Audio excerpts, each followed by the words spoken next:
me a god. You call me a god. You call me a god. You call me a god. Let's go. I'm about to go off like a weapon. Fuel to the top, got a filled up engine. In my thoughts, obsession. I will not stop, no, I'm never second guessing. I got a God complex. Haters love to 잠깐 hate, but I 전해드리고요. never 오프닝 feel 때 말씀드렸는데 잠깐 전해드리고 시작을 하겠습니다. 남태령 대첩서 이겼다. 트랙터 시위대 28시간 28시간 대치 끝에 한남동 윤석열 관저로 이렇게 이동을 했습니다. 뭐 트랙터를 몰고 우리 농민들이 동학 농민군의 그 기세로 윤석열을 체포하기 위해서 한남동으로 진격하는 이 장관을 여러분들이 사진을 통해서 보실 수 있습니다. 남태령 대첩에서 승리했다. 국민이 이겼다. 윤석열을 체포해라. 28시간 만인 오후 4시 25분경에 협의 끝에 경찰 차벽이 전부 철수를 했고요. 트랙터 4대가 관저로 이동을 했습니다. 경찰 추산 3,000명의 시위대가 관저에 몰렸다. 경찰 추산 3,000명이면 이제 3만 명 잡으시면 되는 거죠. 어제도 이제 30만 명의 우리 시민들이 광화문에 집결을 해서 윤석열 파면을 외쳤는데 파면이 아니라 파멸을 시켜야 돼요. 오늘도 3만여 명의 시민들이 우리 농민들과 함께하기 위해서 한남동에 이렇게 결집을 했습니다. 자, 쭉 도열을 해서 마치 카프레이드를 하는 듯한 올림픽 금메달 따고 카프레이드를 하는 듯한 모습이에요. 시민들이 이제 환호를 하고 시민들의 박수 갈채를 받으면서 한강진역 앞을 우리 농민 트랙터 시위대가 그냥 행진을 하는 퍼레이드를 하는 개선 장군들처럼 퍼레이드를 하는 이런 감동적인 장면 오늘 연출됐습니다. 이게 참 뜻깊죠? 뜻깊습니다. 공권력을 그것도 아주 평화적인 방법으로 이제 제가 대학 다닐 때는 이제 공권력이 저렇게 뭐 차벽을 치고 뭐 전투 경찰이 길을 막고 그러면은 이제 쇠파이프 들고 화염병 집어 던지고 뭐 이래서 길을 열고 뭐 이랬던 경험들은 많습니다. 근데 응원봉 들고 28시간 동안 경찰과 대치를 해서 우리 시민들 여러분들이 기어이 승리로 이끌어냈어요. 이게 뭐 또 다른 의미가 있지 않나 이렇게 생각이 듭니다. 촛불 항쟁에서 의미 있는 또 하나의 분수령이 되지 않나. 우리 시민들이 공권력을 압도하는 그 힘을 보여줬다는 데 대해서 뭐 지금까지도 새로운 역사를 대한민국이 써가고 있지만은 이제는 또 다른 차원의 그 누구도 우리 국민의 힘을 막을 수 없다라는 거. 여기서 말하는 이제 국민의힘은 그 미친 당 내란의 힘을 말씀드리는 게 아닙니다. 우리 국민의 힘을 그 누구도 막을 수 없다라는 것. 이 나라의 주인이 누구인가를 또 단적으로 보여주는 그런 상징적인 또 사건이 아닌가 이렇게 생각이 들고요. 또 이번에도 이제 2030 젊은이들, 특히 2030 여성들 지난 대선 때부터 진보 민주 진영에서도 조금 홀대를 받았어요. 그 일부 또 유튜버들이 그 반페미를 주장을 하면서 2030 여성들을 다 또 페미니스트로 매도를 하는 그러면서 이대남을 뭐 붙잡아야 된다 이러면서 이 반페미 노선을 강조하는 뭐 이런 현상들이 있는데 저도 뭐 페미니즘에 대해서 긍정적인 입장은 없어요. 근데 2030 여성들이 민주당의 주력군임에도 불구하고 그 젠더 프레임에 말려들어가지고 그 2030 여성들을 다 페미니스트인 것처럼 이렇게 매도를 하는 그런 현상들이 일부 있었습니다. 그리고 민주당의 이제 기둥과 같은 그런 역할을 2030 여성들이 하고 있어요. 물론 이제 40대, 50대에서 민주당 지지율이 매우 높은 것은 맞지만은 2030 여성으로 좁히면은 그 4050보다 민주당 지지율이 더 높습니다. 근데 이게 뭐 집토끼다 생각해갖고 뭐 마음대로 해도 된다, 푸대접을 해도 된다, 뭐 이렇게 생각을 했는지 모르지만 이번 촛불혁명 과정에서 2030 여성들이 아주 그 주력군의 이런 역할을 하고 있죠. 예. 어제도 그 추운데 우리 젊은 여성분들이 농민들과 연대하기 위해서 예. 누구보다도 앞장서서 싸우지 않습니까? 왜 이런 거를 저는 홀대하고 예. 뭐 반페미니즘 어쩌고 저쩌고 하면서 그냥 fem코나 뭐 이런데 예. 일베나 이런데 뭐 기웃거리고 이런 짓을 왜 민주당이 저는 하는지 모르겠어요. 이게 호남 홀대하고 좀 비슷한 문제죠. 2030 여성들을 저는 뭐 페미니즘으로 몰아세우는 거는 호남을 민주당이 은근히 역차별하는 현상이 있어요. 오히려 이제 저 보수 진영의 눈치를 보느냐고 김대중 대통령 이후에는 사실은 호남권에서 민주당의 정치적 고향이 호남이다. 우리가 이렇게 얘기를 하는데 호남에서 사실 뭐 대선 후보가 안 나오고 있습니다. 그게 일종의 저는 역차별이라고 생각을 해요. 뭐 얘기가 약간 옆으로 돌긴 했는데 아무튼 뭐 2040 여성들과 우리 농민들의 연대 이것도 예, 아주 뭐 중요한 문제다라 봅니다. 예. 또 새로운 차원으로 예, 이 촛불 운동, 예, 응원봉 운동이 성장하는 이런 그 하나의 또 분수령이 되지 않았나 그렇게 생각이 듭니다. 이재명 대표님이요. 예. 페이스북에 글을 하나 썼죠. 이와 관련해서 예. 빛의 혁명은 계속 중입니다라는 글을 썼습니다.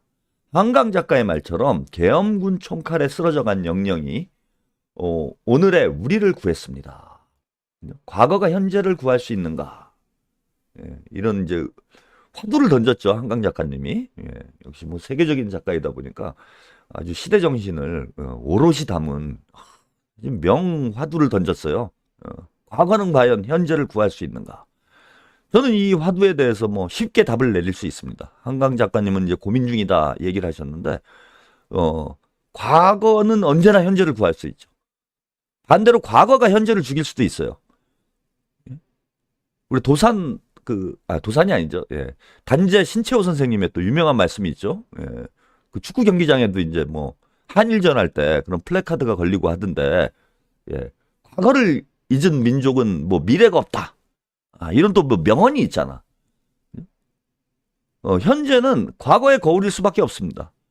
예. 과거를 잃어버리면 예. 현재도 잃어버릴 수밖에 없는 거죠. 뭐 미래도 잃어버릴 수밖에 없고요. 그런 의미에서 과거는 저는 현재를 구할 수 있다. 뭐 이렇게 생각을 합니다. 뭐 그런 의미에서 이재명 대표도 한강 작가의 화두에 대한 질문에 대한 답을 한 거죠. 예.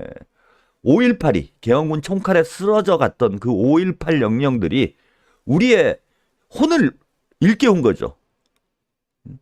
그 여러분들도 비슷한 12월 3일 날 비슷한 그 경험을 하셨을 거예요. 윤석열이 계엄을 선포하는 그 순간 가장 먼저 여러분 무엇이 머릿속에 스쳐 지나갔습니까? 5.18 그 다큐멘터리와 사진들, 그 영상들이 저는 그냥 순식간에 파노라마처럼 스쳐 지나가더라고요. 그래 이름 죽는구나 우리가. 5.18의 그 참혹한 경험이 없었다라면은 목숨 걸고 복만사님 죽은 공명이 산 중달을 이겼다 이 말이 생각나네요. 요거하고는 조금 차원이 다른 것 같아요. 대부분의 우리 시민 여러분들이 5.18이 순식간에 스쳐 지나갔을 거야. 그래서 여기서 밀리면 우리가 죽는다. 국회를 못 지키면 우리가 다 죽는다. 그래서 수만 명의 시민들이 그 늦은 밤에 국회로 달려간 거죠. 그래서 과거가 5.18 영령들이 과거가 우리를 살렸다. 이 말씀 저도 이재명 대표님과 뭐 같은 생각입니다. 5월 광주의 빛은 촛불을 넘어 빛의 혁명으로 나아가고 금남로 주목법은 여의도 선결제로 부활을 했다. 빛의 혁명은 이제 시작일 뿐 겨우 작은 산 하나를 넘었습니다. 작은 산이에요. 오늘 뒤에 이제 말씀을 좀 드리겠지만은 이게 탄핵 가결이 됐다고 해서 뭐 이거 끝나지 않습니다. 저것들이 또 어떤 식으로 반격할지 모르고 또 윤석열이 파면이 됐다고 해도 그 다음 더 큰 산이 나오죠. 대선이라는 더 큰 산이 나옵니다. 그 대선에서 승리하면 끝인가? 승리하면 끝이 아니라는 걸 우리가 뼈저리게 경험을 했잖아요. 문재인 정부 5년 동안. 아직도 갈 길이 멉니다. 영원한 지배자가 되려던 그들의 반격을 이겨내고 국민이 이 나라의 주인임을 우리 손으로 증명합시다. 2024년 12월 20일 오늘 광화문이 더 많은 빛으로 더 밝게 빛나기를. 이날 뭐 민주당에서는 이제 뭐 공식적으로 촛불 집회를 참여하지 않고 개별적으로 정동영 의원이 또 명연설을 해가지고 화제가 되고 있던데 그래서 공식적으로 참여를 안 했기 때문에 이재명 대표님도 그날 참여를 했는지 안 했는지 제 생각에는 이제 무대 연단에 오르시진 않았고 그렇지만은 촛불 집회 참여는 하셨을 것 같아요. 마스크 쓰고 여의도에서도 이제 암행을 했잖아요. 암행. 그래서 우리 시민들을 불편이 없는지 뭐 이런 걸 다 체크를 해보시고 그랬는데 아마도 뭐 토요일 날도 연단에 오르시고 공식적인 어떤 행보를 하진 않았지만은 변장을 하고 이거 바라클라바 저 광고하고 있는 바라클라바 이거 쓰고 이러고 참여를 하시지 않았을까 이렇게 생각을 해봅니다. 자, 이재명 대표님이 또 사람을 찾고 있어요. 여러분들이 찾아주셔야 됩니다. 우리 시청자분들 중에 있지 않을까 저는 그런 생각이 들어가지고 오늘 방송 때 이 얘기를 꼭 해야 되겠다 생각이 들었습니다. 이재명 이분 꼭 찾아주세요. 온몸으로 분영차 막은 시민을 찾는다. 자, 요 뭐 역사적인 장면입니다. 그 안기령 대변인이 이제 세계적으로 화제가 된 거는 안기령 대변인이 이제 총구를 막는 맨몸으로 총구를 막는 그 사진이 세계적으로 화제가 되고 있는데 이게 천안문 뭐 사태 때 여러분 기억나실 거예요. 그 맨몸으로 탱크를 막아 나섰던 젊은이 뭐 어떻게 됐는지 모르겠지만은 그 젊은이의 사진 중국 뭐 민주화 운동을 상징하는 사진으로 오랫동안 회자가 됐는데 그거보다 더 놀라운 사진인 거죠. 이 젊은이들 셋이 맨몸으로 장갑차를 장갑차를 막고 있습니다. 맨몸으로. 뭐 젊은인지 젊은이 같죠? 뭐 늙은이는 아닌 것 같아요. 제가 볼 때는. 그래서 이재명 대표가 국회로 출동한 군용 차량을 막아선 시민을 지금 수소문을 하고 있습니다. 이분 꼭 찾아주세요 하면서 유튜브 쇼츠 영상 공개를 했어요. 이분을 꼭 찾아야 됩니다. 훈장 줘야 돼요. 대한민국의 밝은 미래. 자, 해당 영상을 접한 누리꾼들은 저 멋진 청년 수소문해서 의인상 주시라. 처음으로 막아선 저분 얼마나 두려웠을까. 볼 때마다 눈물이 난다. 또 보아도 저 힘은 아무도 이길 수 없을 것 같다. 요 나라에서 훈장 줘야 돼요. 훈장. 이재명 대표가 이거 꼭 찾으셔가지고 뭐 의인상 정도로 이게 끝날 문제가 아니에요. 전쟁이 터졌는데 그거를 맨몸으로 막아 나선 영웅 아닙니까? 영웅. 그래서 이거 꼭 찾아가지고 이분들 세 분인데 요 사진에 보이는 건 일단 세 분이에요. 이분들 찾아가지고 민주당에서 진짜 이재명 대표 표창이라도 좀 줘야 되지 않을까 이렇게 생각이 들고 우리 차영TV 시청자분들 중에 있는 거 아니에요? 그날 제가 아주 열심히 방송을 했는데 없는 것 같아요. 이 방송에는 없습니다. 일단은 이 방송에는 저렇게 젊은 분들이 와서 보는 방송이 아닙니다. 그 민주진보 진영의 경로당이라고나 할까. 제가 이제 그 네이버가 아니라 구글에서 데이터를 제공을 해줘요. 유튜브에서 시청자 연령대가 어떻게 되는지. 그래서 뭐 진보 경로당이라고 해도 뭐 기분 나쁠 게 없을 정도의 시청자 연령대를 기록을 하고 있기 때문에 여기 계신 어르신들이 저 자리에 가서 저런 행동을 하기는 좀 어려운 것 같다. 제가 볼 때는 뭐 한 30대 정도 돼 보이지 않을까. 뭐 이렇게 생각이 듭니다. 그래서 최한욱 TV 그 시청자분들 중에는 없지 않을까 좀 생각이 드는데 혹시나 자제분들 손자나 자제분들 중에 또 있을 수가 있어요. 손자나 자제분들 중에 혹시 국회 2월 3일 날 국회에 가서 요걸 온몸으로 막으신 분이 있으면은 꼭 좀 전해주시기 바랍니다. 이재명 대표가 지금 급하게 찾고 있다. 이 말씀 꼭 전해주시기 바랍니다. 자, 이날 또 재밌는 일이 있었어요. 2월 3일 날. 뭐 2월 3일 날 뭐 역사적인 장면들이 뭐 곳곳에서 나왔죠.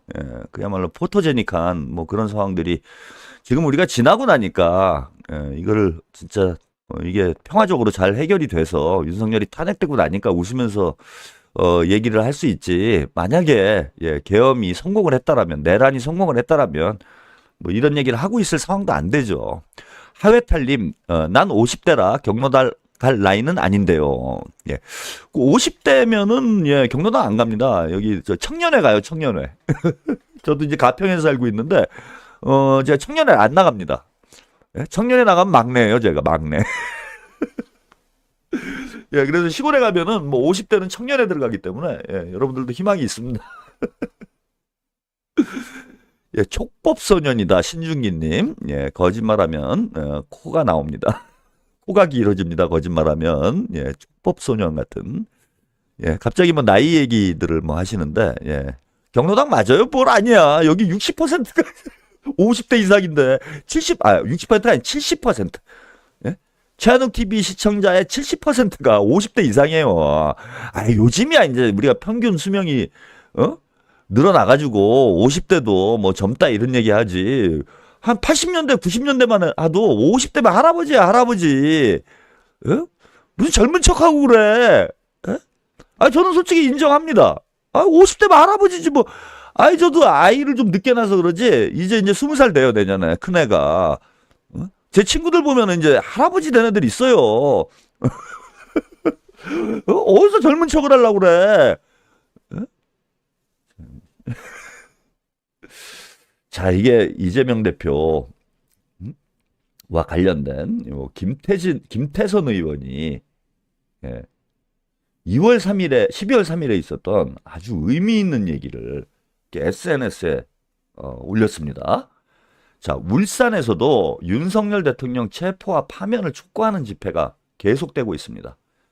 국회 비상대기가 끝난 후에 오랜만에 울산에 내려와 집회에 참석하게 되었습니다. 자, 요 중요한 내용이에요. 지금에서야 밝히지만, 예? 임비서불 로버트님? 예, 이거 이렇게 어려운 걸 쓰세요. 예, 저를 시험에 들게 하지 마세요. 임비서불 로버트님. 감사드립니다. 예. 지금에서야 밝힌다. 12월 4일 계엄령이 선포된 날, 저는 국회 담장을 넘어 이재명 대표에게 전화를 걸었습니다. 이 대표는 한준호 의원실에 있으니 빨리 오라고 요청을 했고요.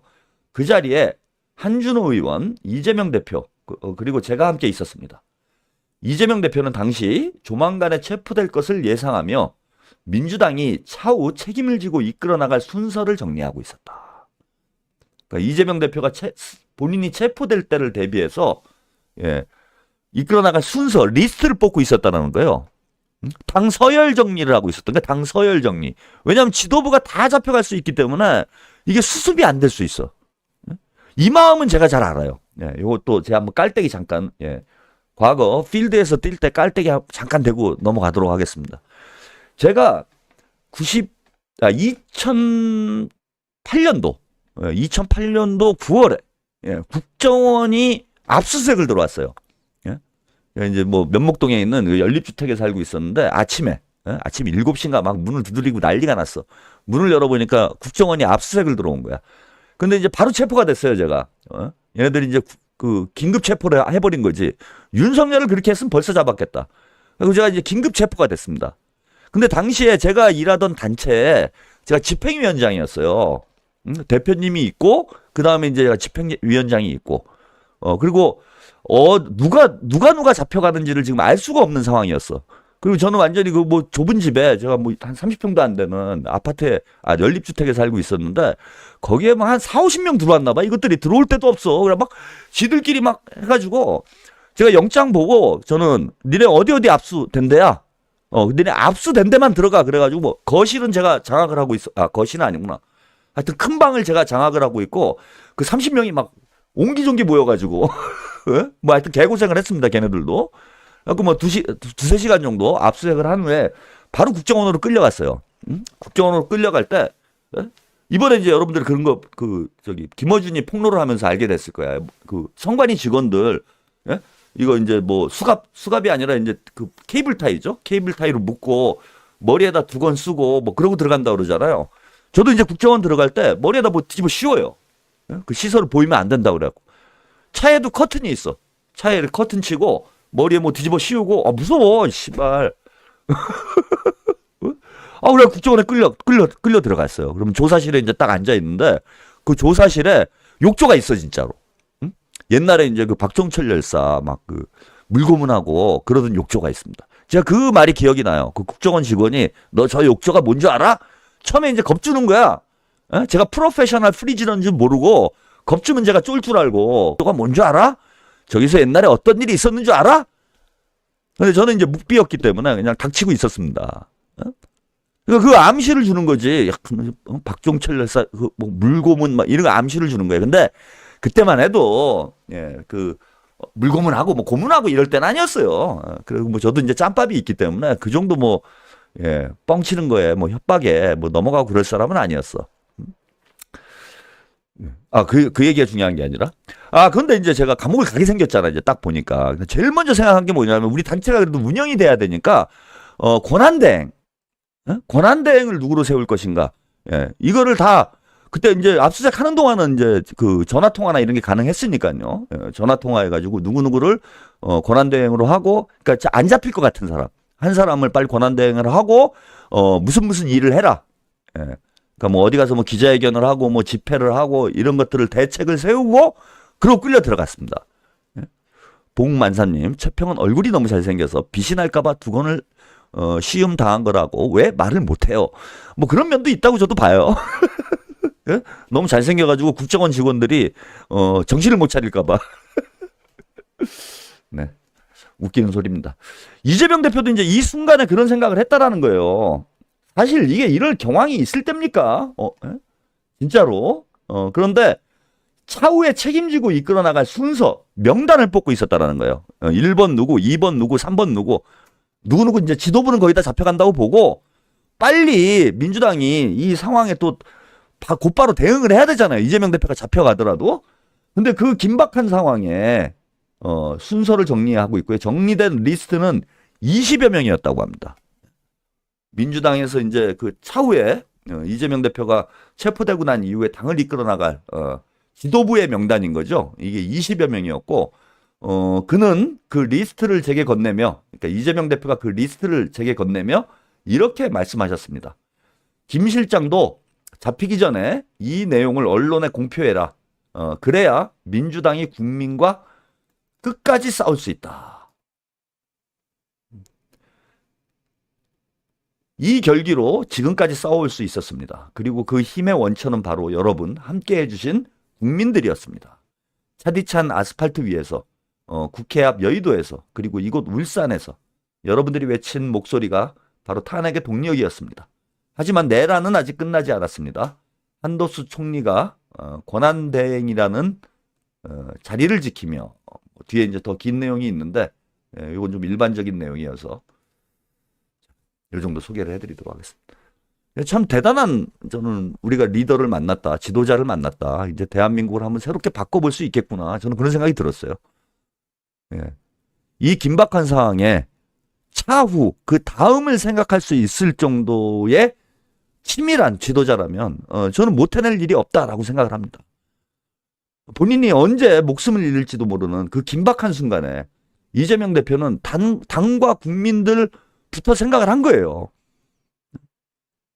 왜냐하면 갑자기 지도부가 다 잡혀가게 되면 무항장할 수밖에 없습니다. 뭐 또 비대위원장을 뽑아야 되니 뭘 해야 되니 또 당에서 뭐 무슨 또 그 수박들이 또 들고 일어나가지고 네가 하겠다 내가 하겠다 난장판이 되는 거예요. 그러다 보면 주도권을 뺏기게 돼 있죠, 전국에. 무항님, 방송 빼먹는 짜왕 고문은 슈퍼챗으로. 예, 감사합니다. 이 와중에 이재명 대표는 만약에 지도부가 모두 체포됐을 경우에 어떻게 당을 수습해서 싸움을 전개해 나갈 것인지, 그 리스트뿐만 아니라 투쟁 방향과 계획까지 저는 세워놓지 않았나. 그 우리가 이런 치밀한 지도자하고 싸우는데 이거 질래야 질 수가 없는 거죠. 제가 이제 몇 년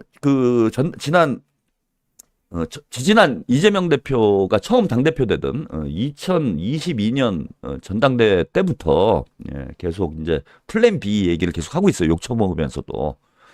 이재명 대표가 지금 어떻게 될지 모르는, 저놈들이 무슨 짓을 할지 모르는 이런 형국이기 때문에 어떤 상황이 와도 이재명 체제를 유지할 수 있는 방안을 고민해야 된다. 그리고 뭐 말도 많지만은 여기 뭐 김민석 의원, 제가 백드롭에 김민석 의원 사진 걸어놓고 방송하는 이유 우리 최한옥 TV 오랫동안 보신 시청자 여러분들은 다 아실 거예요. 왜 이렇게 하고 있는지. 근데 이제 걱정을 안 해도 될 것 같아요. 오늘 제가 그 페이스북 글을 보면서 예, 이제 걱정 이태식 의원인가요? 예? 이태선 의원? 예. 이태선 의원의 페이스북 글을 보면서 이거 뭐 괜한 걱정했구나 내가. 예, 이재명 대표가 충분히 다 대비를 하고 있구나. 그런 이제 깨달음을 얻었습니다. 예? 그래서 이제 저는 더 이상 이제 플랜 B 얘기를 안 할게요. 그리고 굳이 이제 제가 얘기 안 해도 이제 다 알아. 김태선 의원이요, 김태선. 죄송합니다. 예. 성을 바꿔 성고문을 해가지고 이런 거 하면 안 되지. 예. 아무튼 죄송합니다. 예. 예. 김태선 의원님. 제가 이상하게 이제 나이를 먹으면서 이름 안 외워지고 이름 엄청나게 헷갈려요. 이게 제일 큰 문제야. 제가 평론하면서 정치 평론하려면 사람 이름 외우는 게 제일 중요한데 사람 이름이 희한하게 안 외워져요. 그리고 맨날 이 뒤섞여. 제가 예전에는 진짜 한 40대 때까지만 해도 진짜 천재 소리 들었어. 천재 소리.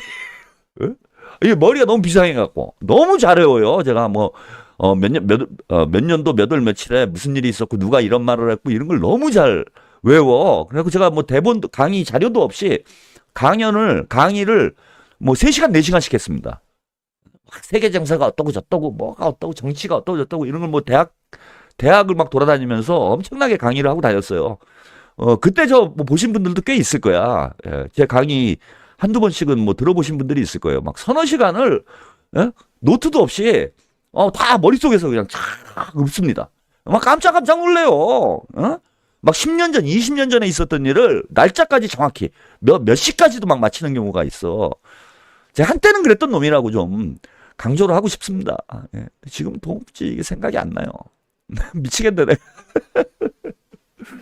그래서 이재명 대표가 뭐 치밀하게 어떤 상황에도 대비할 수 있는 뭐 그런 계획을 이재명은 다 계획이 있었다. 예? 이번 기회에 제가 깨닫게 됐습니다. 그래서 굳이 제가 욕 먹어가면서까지 뭐 플랜 B가 어떠니 C가 어떠니 뭐 D가 어떠니 떠들 필요가 없어요. 괜히 이거 떠들어갖고 욕만 먹어. 예? 그래서 그냥 저는 여러분들이 좋아하는 대로 무조건 이재명이 답이다. 이재명이 대안이다. 이재명밖에 없다. 이 얘기만 하려고요. 그러면 시청률 올라가고 슈퍼챗 많이 터지고 나도 돈 벌고 얼마나 좋아요. 괜히 어려운 얘기 해가지고 제대로 이해도 못하시는 분들한테 그 힘든 얘기 해가지고 헷갈리게 하고 뭐 이래봐야 저한테도 도움이 안 돼. 그래서 저는 그냥 이재명만 믿고 이재명은 다 계획이 있으니까 계획이 있겠지 뭘. 제가 뭐 주제넘게 이러쿵저러쿵 떠들지 말고 저는 이제 오늘부터 이재명이 답이다. 이재명이 답이다. 제가 백자가수랑 이제 노래 한 곡 만들어야 되겠습니다. 예? 요즘 이제 탄핵이 답이다 해서 파면이 답이다. 이렇게 됐는데 파면되고 나면은 제명이 답이다. 제명이 답이다. 제가 다 되는데 노래가 안 돼요. 예. 이런데 참 심각한 문제가 있습니다. 뭘 그렇게 진도를 빼라 그래? 이거 왜 이렇게 내 진도 여기 완도야 예? 뭐 요즘 얘기도 뭘 그렇게 바빠 사람들이? 예? 뭘 그렇게 알고 싶어요? 뭘 그렇게 자꾸 진도를 빼라고 채팅창에다 뭐 좀 옆으로 좀 이런 좀 재밌는 얘기도 하고 여담도 하고 이래야 방송이 좀 이렇게 부드럽고 재밌고 이런 거지. 뭐 옆으로 좀 조금만 나가면은 뭐 진도 빼래. 뺄 진도도 없어 이제. 저의 진도는 제명이 답이다. 저도 할 거예요 이제 그렇게.